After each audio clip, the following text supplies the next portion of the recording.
హన్మకొండ జిల్లా ఎలకతుర్తి మండల కేంద్రంలో ఎలకతుర్తి జిడుగుల రైతు వేదికలో ఈ సదస్సు నిర్వహించారు. రైతు వేదికల్లో జిల్లా అధికారులు, మండల వివిధ భాగాల అధికారులు పాల్గొన్నారు. గ్రామ క్లస్టర్ పరిధిలో పెద్ద ఎత్తున రైతులు పాల్గొని వారి సందేహాలను పాల్పంచుకున్నారు. రైతులు తమ భూములలో, పండ్ల తోటలలో కూరగాయలు, ఆయిల్ ఫామ్, డ్రాగన్ ఫ్రూట్స్ తదితర పంటలకు ఆదాయం అధికంగా వస్తుందని అధికారులు రైతులకు సూచనలు చేశారు. అనంతరం ఆయన మాట్లాడుతూ ఆయిల్ ఫామ్ లో పంట సాగు చేయడానికి ఎకరానికి 4,200 ఇవ్వడంతో పాటు ఫర్టిలైజర్స్ అందిస్తున్నారు. పట్టు పరిశ్రమల ద్వారా ఆదాయం భారీగా ఉంటుందని తెలిపారు. పంటలకు ఇబ్బందులు ఉండవని, పట్టు పురుగులు ప్రారంభమైన తర్వాత నెల రోజుల్లోనే పంట వస్తుందన్నారు. వెటర్నరీలో భాగంగా మంచి పథకాలు ఉన్నాయన్నారు.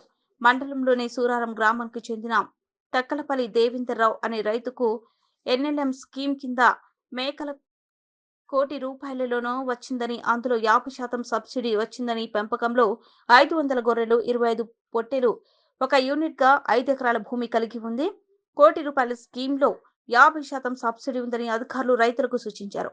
ఉన్న పథకాలకు కేంద్ర సభ్యుడి అందించే పథకాలు ఉన్నాయని, రైతులు వారికి నచ్చిన పశువులు కొనుక్కోవచ్చు. ఉపాధి హామీ పథకంలో భాగంగా చాలా స్కీమ్లు ఉన్నాయని రైతులకు సూచించారు.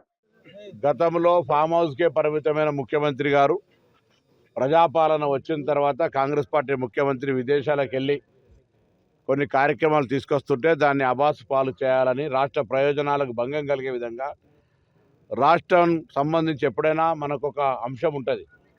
మనం విదేశాలకు వెళ్ళినప్పుడు కూడా మన దేశం గురించి, మన రాష్ట్రం గురించి ఏం చెడు మాట్లాడద్దు. అట్లనే ఇక్కడ ఈ రాష్ట్రానికి సంబంధించిన బయటికి పోయిన వ్యక్తులు ఈ రాష్ట్ర ప్రయోజనాల కోసం కష్టపడుతుంటే ఇక్కడే ఉన్నటువంటి వ్యక్తులు ఆ పర్యటన మీద చులకనగా మాట్లాడుతుంటే కూడా ఇది ద్రోహము, నేరమే. ఇటువంటిది మంచిది కాదు.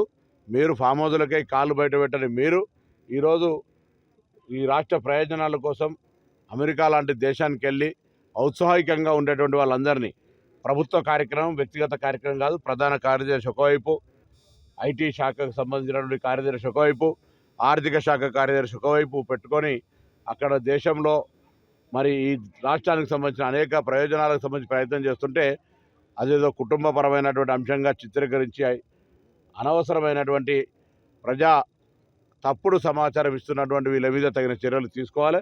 ఇది మంచి పద్ధతి కాదు. మీరు చేయరు, ఇంకొకరు చేయనియరు. తెలంగాణ ప్రయోజనాలు ఎక్కడ బాగుపడతాయో అనేటువంటి కండ్లమంట.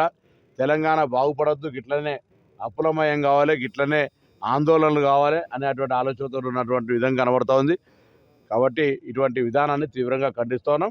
మా ప్రభుత్వం తరఫున ముఖ్యమంత్రి గారి ప్రతినిధి బృందం తెలంగాణ ప్రయోజనాలకు అనుగుణంగా అనేక కార్యక్రమాలు